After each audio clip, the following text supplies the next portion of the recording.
Hi day, na napunta karon sa Abrisa Ayala Mall kay mag-grocery, unta. Pero kay nagpatagad man juning DJI day. Sudlo na lang yun nato day og mag-inquire. Actually, inquire lang jud unta ni siya. Unya abi jud ako inquire lang jud ni siya. Unya nagkwintahanay naman mi day. Nagkwintahanay na mi day og pila ang monthly, pila ang down. Unya syempre, na-shock mi sa down payment day. Kay 500 ra. Siga ang mata ni Kim day.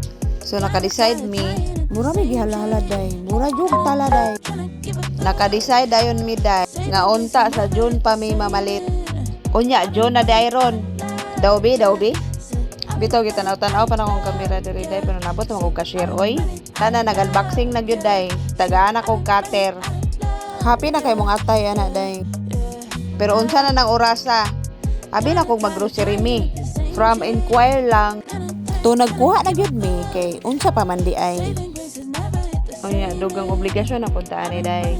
Pero day kutoy nakayuan ang orasa day. Kaliman ka 8:30 na gud na nga dapat mag-grocery mi wala na lang awa gid mo lang kuya. Wa siya kabalo nga gipraktisan na nako na daan. So mauto day nakapalit gyud mig ahat day. Awa. So thankful and grateful kayo mi day. Kay naana may action cam. Magsugod na jud amo ang vlogging era ani day. Mag-vlog na taday ha. Thank you sa mga nag-assist and see you soon. Bye-bye day.